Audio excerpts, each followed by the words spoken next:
Let's talk about the loneliest country in the world. A country with 84 million people and 0 real allies. Turkey stands at the crossroads of 3 continents, Europe, Asia, and the Middle East, and belongs to none of them.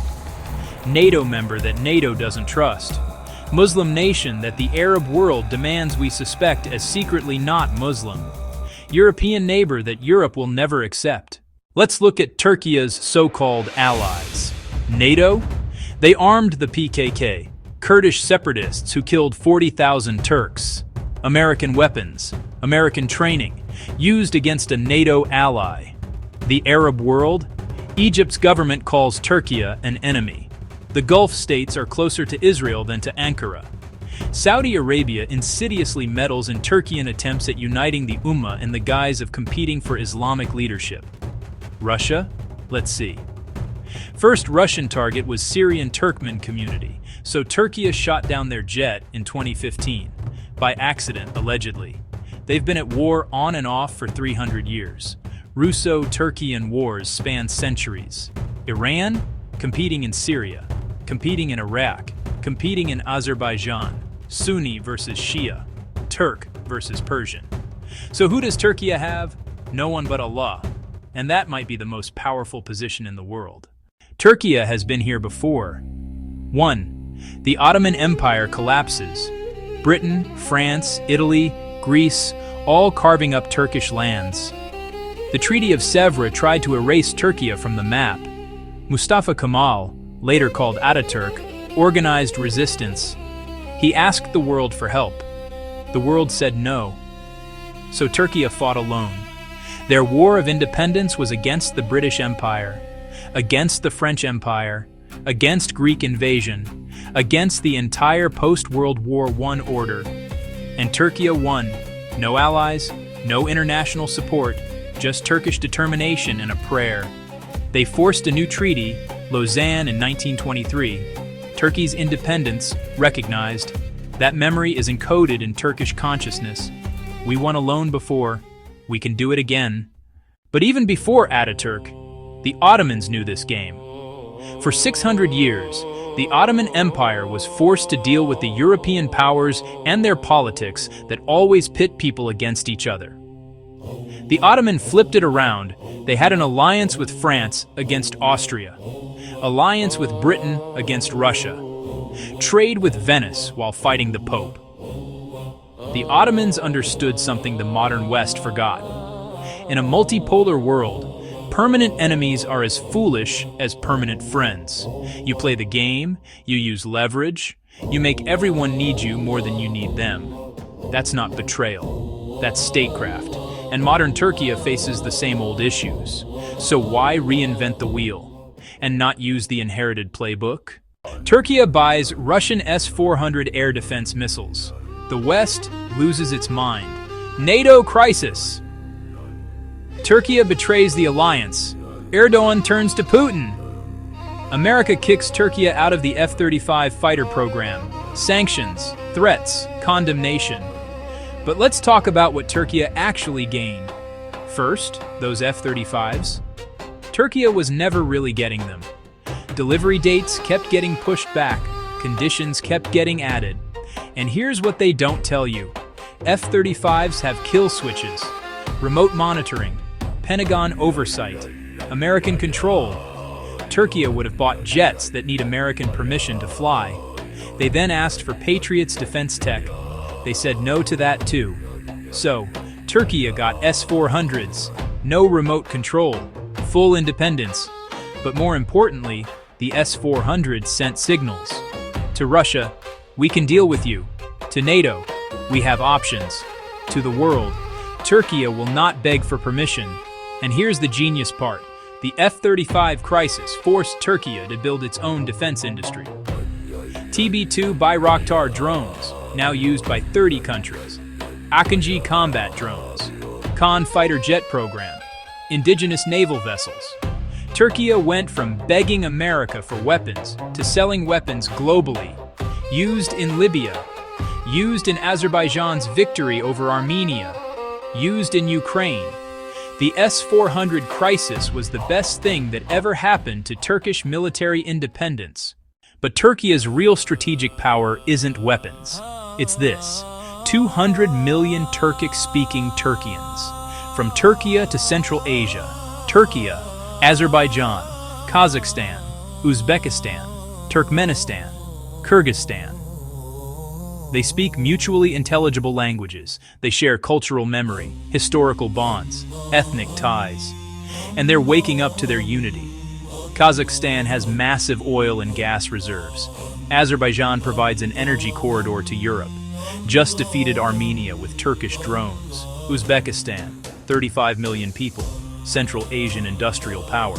Turkmenistan, fourth largest natural gas reserves on Earth. Now, imagine them unified, economically integrated, militarily coordinated, led by Turkey, the only Turkic nation with NATO-level military capability. This is Russia's nightmare, because here's what they don't talk about. Russia has 20 million Turkic speakers within its own borders. Tatars, Bashkirs, Yakuts, Chuvash. A strong, unified Turkic world doesn't just compete with Russia. It threatens Russia's territorial integrity. Russia spent 400 years conquering Turkic peoples, from the Volga to Siberia to the Caucasus. Turkish resurgence means 400 years of imperial expansion might start to unravel. That's why Russia works overtime to keep Turkey and Central Asia divided. In Turkey, Russian propaganda says, "Don't trust the West, join our Eurasian bloc." In Central Asia, Russian propaganda says, "Don't trust Turkey, they're NATO puppets. Divide and control." But the organization of Turkic states grows stronger every year. Joint military exercises, economic integration, cultural exchange, and Russia knows the clock is ticking. So why does everyone, NATO, Russia, Arabs, Europe, try to contain Turkey? Western media says it's authoritarianism.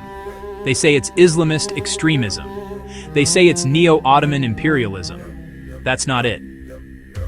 The real threat Turkey poses is this: proving that a Muslim-majority nation can be powerful and independent, can build its own weapons, can defy superpowers without collapsing, can maintain Islamic identity while being technologically advanced, can say no to the West without becoming a Russian puppet, can say no to Russia without becoming a Western client state, can chart its own course. This is the real threat. Because if Turkey succeeds, every other Muslim nation will ask, why can't we? Pakistan, Indonesia, Malaysia, Egypt, Bangladesh. The entire post-colonial order is built on a lie, that Muslim nations must choose between Western domination or Eastern authoritarianism. Turkey is proving there's a third way: Islamic identity, technological capability, political independence. And that terrifies everyone who benefits from the current system. It's not about Turkish tanks rolling into Europe. It's not about Sharia law spreading. It's about the example. A successful, independent, Muslim Turkey destroys the narrative that Muslim civilization is backwards, that Islam is incompatible with modernity, that Muslim nations need Western guidance or Eastern control. That's why they suppress Turkey. So let's come back to where we started. Turkey has no allies, and that is its power. Because Turkey's allies always come demanding loyalty. Allies limit your options. Look at Europe, trapped in American energy dependence, following Washington's foreign policy even when it hurts European interests. Look at smaller nations in Russia's orbit, no freedom to maneuver. Turkey has no such constraints. Turkey can buy Russian missiles and still stay in NATO.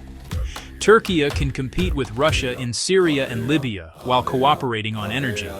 Turkey can challenge Europe on refugees they're creating while remaining a candidate country. Turkey can support Palestinian rights while maintaining trade with Israel. They call it playing both sides. Turkey calls it sovereignty. They call it unreliable. Turkey calls it independent. They call it dangerous. Turkey calls it survival. In a multipolar world, where American hegemony cracks, where China rises, where Europe weakens, where new regional powers emerge. The country with no permanent friends and no permanent enemies. The country that everyone needs but no one controls. That country has more freedom than any alliance member could dream of. Turkey remembers what the world wants forgotten. That Muslim civilization dominated for 1,000 years. That the Islamic world produced multiple golden ages gave the world mathematics, medicine, astronomy, philosophy. That the Ottoman Empire was a superpower when Europe was fragmented. That Western dominance is a 200-year chapter, not the permanent order. That there are other ways to organize society, other values than endless consumption, other measures of success than GDP. Turkey is what I call a memory keeper, a civilization that remembers its power, its contributions, its independence. And memory keepers are always dangerous to empires built on forgetting. The post-colonial system requires Muslim nations to forget. Forget your scientific achievements. Forget your political sophistication. Forget your economic might. Forget you are the center of the world. Accept your subordinate position. Accept Western leadership. Accept the new order. Turkey refuses to forget. And that refusal, that memory, that's the real power.